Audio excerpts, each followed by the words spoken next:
What's up YouTube, welcome to RenderCraft today. This is just going to be a very brief tutorial on how to use our add-on.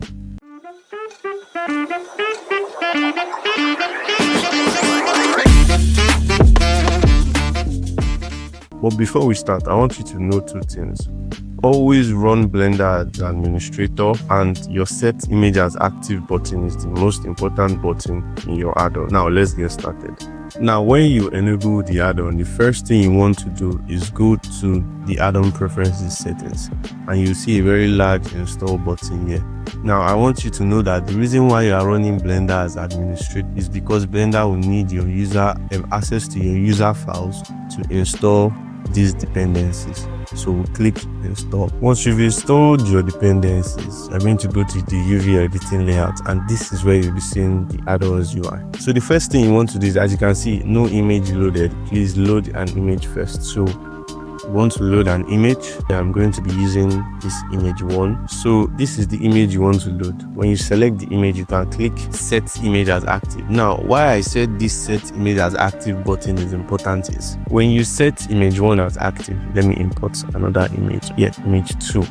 When you set image 1 as active, it tells the add-on to generate this set of maps for just image 1. If you tell the add-on to set image 2 as active, it does the same thing for image 2. So this way you can work with different images, and this is image 2. So I think let's work with image 1 first. Set image as active. Always remember to set image as active, then display selected image. So this is the image we are working with. So the next thing you want to do is go at the map generation section. This is where the magic happens, where you generate your maps. So I think we'll be clicking off metallic because we don't have any metals on this image. We'll be clicking off metallic. Remember, the whatever map you click on is the map you are going to be downloading. Works with different maps, but it generates them one by one. So when you click all these maps, you cannot click the generate map button. Now let's click it and wait for the maps to be generated. Now as you can see, maps have been generated. Let's look at them one by one. Now we have the displacement map, normal map, we have the ambient occlusion map, and we have the roughness map. Now this third UI section is very self-explanatory. When you click on the displacement map and click display selected map, you can invert it. Once you've inverted it, as you can see, the whites have turned to blacks and they can control your depressions. As you can see, that this is normal GL.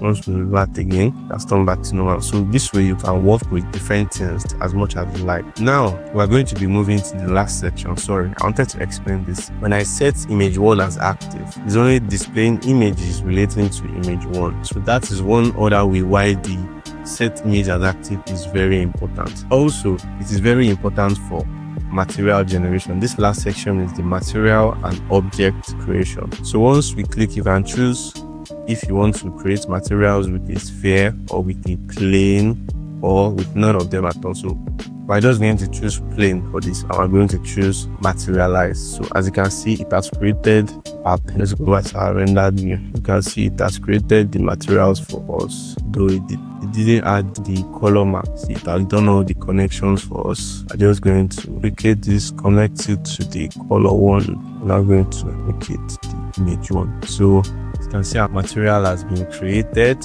and reduce the roughness. It also adds color ramp for us to control our roughness values. So, or you can decide to increase the white to make it less shiny. So let's increase it a bit. As you can see, our material has been created just with a few single clicks. So let's say we'll increase this to, that's a bit too much. So our material has been created. It might be a bit laggy on the screen. Sorry, BS can be laggy. It can be a bit laggy sometimes. So as you can see, that's created our material for us, and just from that single, you can work with multiple images, can do multiple things, and just create your texture map. So this is looking very good. We want to increase our stuff a bit. So that's it, guys. Our UI for the add-on is very simple and all.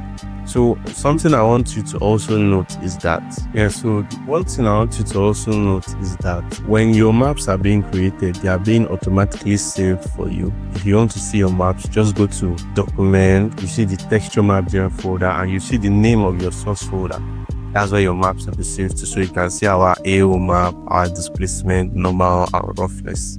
so it automatically saves it for you, and even when you invert the marks, it will update it for you. So okay, so we've come to the end of this brief tutorial for the texture map generator add-on. I would love to see what you guys have created on this add-on. I'll be opening a Discord soon, so you can join up and let's have fun together. Also, I would really appreciate if you subscribe and like. Yeah.